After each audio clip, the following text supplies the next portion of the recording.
Thinking about artists that I think do a really good job of pushing the message of reason and critical thinking and science forward. Two of my favorite bands are Bad Religion and NoFX. I think they both do a really good job, and they reach different people. Bad Religion, it's kind of overt. I think anybody who listens to Bad Religion is already a little bit of like a freedom fighter. But NoFX has a lot of really funny songs and a lot of really kind of classic, just upbeat punk rock songs, and then they slide in these political songs in between, and I really love that. George Carlin, absolutely one of the most meaningful and important ones for me. When I was a kid and, 13, 14, 15, 16, that most important time of defining who you are and figuring out where you are in the world, George Carlin came along. I discovered him after his transition, and I was like, oh my God, this guy is saying things that I never thought I could say. I didn't think were right to think, let alone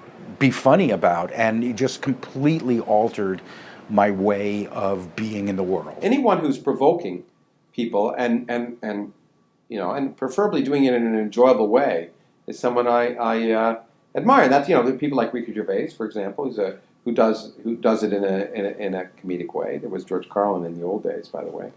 So comedy is a really important mode for doing that, because satire is really going way back to Jonathan Swift. Is a way of luring people into exposing their own misconceptions or thinking about the world in a new way. For me, that's just what science is all about too. It's about thinking about the world in a new way. So anyone who forces us to think about the world in a new way, be it Vince van Gogh, who's a painter, or a comedian, or a scientist, we're all doing God's work. James Randi, the Mythbusters guys, that's big in our house. Bill Nye the Science Guy, huge. In my daughter's school, they show videos of his, and he's like a huge star. I think of people also like Jeanine Garofalo and Kathy Griffin, comedians who are outspoken atheists and talk about it. I got to give cred to Sagan, because if it wasn't for him, I wouldn't be where I am. He explained things that people talked about and I didn't make sense of. I'm going, scientists, how do they know that the universe is getting wider? What, that doesn't mean anything. How do they come to conclusions like this? So Sagan explains it, and I understand it, and I loved him. So when people say things that you connect with, and again, awe and wonder, and he showed me that for science, not fantasy. This was important, and it touched me. Georgia O'Keeffe is a huge hero of mine because she left the New York modern art scene and Stieglitz and that whole thing and went to the middle of nowhere in New Mexico to paint bones and flowers and to be left alone, and she really followed this vision she had of what she wanted to paint in the 1920s and 30s as a woman. It's just the courage it took to do that amazes me. So there's something about the courage to have such a unique individual voice that inspires me. But as far as perspective changing, I hate to fucking say it, but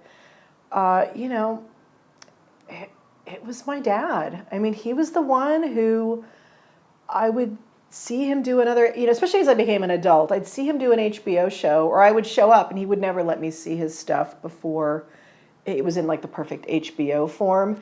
And I'd show up at the taping, at the Beacon or wherever it is, and there would be one or two lines in a show that would just crack my mind open. And that's why I love comedy in general. I think there's so many great minds in comedy because they're smart, they think about things all day, they're articulate, and their job, if they're really good at it, is to find the unique angle that no one else is taking, because that's their lane then.